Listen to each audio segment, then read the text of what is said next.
चांगली पण गोष्ट जास्त आहे व वाईट पण गोष्ट जास्त आहे. त्याचप्रमाणे आता जर पाहायला गेलं तर आपल्या महाराष्ट्रामध्ये जास्त प्रमाणात व्यावसायिक क्षेत्रात जर म्हणायला गेलं तर हॉटेल सारखे नामांकित क्षेत्रात आपल्या आपल्या बाजूचा जिल्हा म्हणजे धाराशिव जिल्हा, त्या जिल्ह्यामध्ये दोन मोठे मोठे हॉटेल आहेत. हॉटेल भाग्यश्री असेल किंवा हॉटेल तिरंगा असेल, ते त्या सोशल मीडियाद्वारे त्यांना त्या सर्व हॉटेल मालकांनी प्लॅटफॉर्म मिळाला आहे.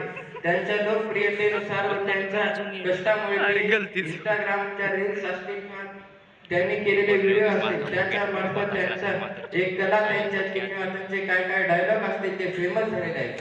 तसंच जर आपल्या लातूरमध्ये पाहायला गेलं तर मुरुड जवळ एक हॉटेल आहे, जलपरी हॉटेल जगपरे. हॉटेल जगपरे वाले काका डायलॉग सांगतात की खोटं बोलायचं नाही, कॉपी करायची नाही. आभाळातून पडल्या पावसाची सरी, सर बसले नाही घरी पण आले थेट हॉटेल जगपरे. असे जे फेमस डायलॉग आहेत त्यापासून त्यांना प्लॅटफॉर्म मिळत आहे व त्यांचे गिराईक पण वाढत आहे.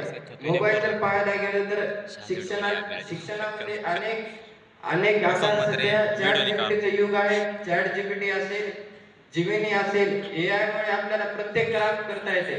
आपल्या भावना जे असतात ते आपण चॅट जीपीटी द्वारे आपण त्याला एक प्रॉम्प्ट टाकून आपण ते सर्च केले की ते आपल्याला सर्व माहिती देऊ शकतं.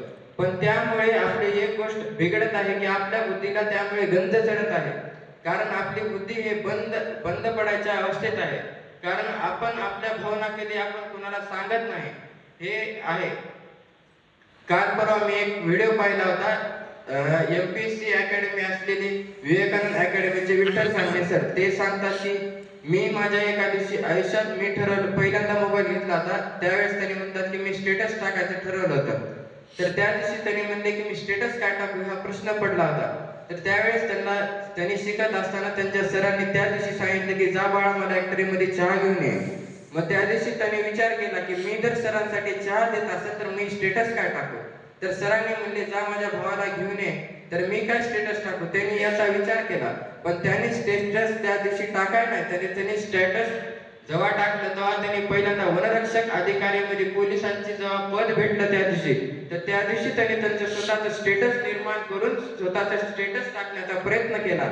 व तसेच पाहायला गेलं तर स्टेटस असेल, स्टोरी असेल, इंस्टाला स्नॅप असतील, ते गोष्ट एक प्रकारे वाईट पण आहे, चांगली पण आहे.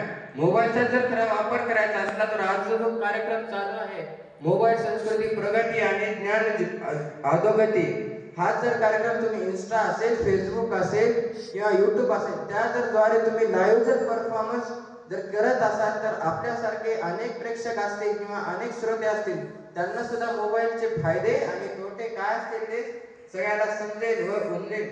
त्यामुळे मोबाईलचे जे फायदे आहेत ते सर्वांना माहीतच आहे.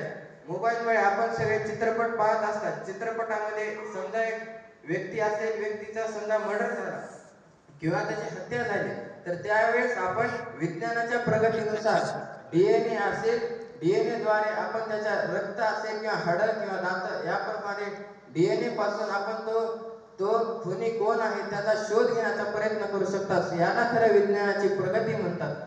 शेतकरी असेल किंवा जगातील कोणताही माणूस असेल, विज्ञानामुळे एका क्लिकवर प्रत्येक बटनवर माणसाचा सुरक्षितपणा टिकून राहू शकतो.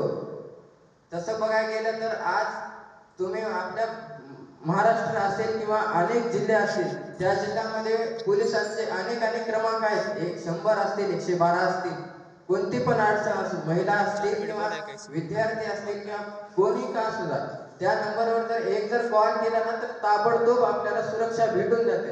हा खरं मोबाईलचा फायदा म्हणता येईल. आपत्कालीन परिस्थिती असेल, अग्निशमक दल आपल्या एका फोनवर येऊ शकतो. ॲम्ब्युलन्स असेल, कोण ऍडमिट असेल तर आपल्या पटमन येऊ शकतो. एवढे बोलून माझे 2 शब्द संपवतो. जय हिंद, जय महाराष्ट्र.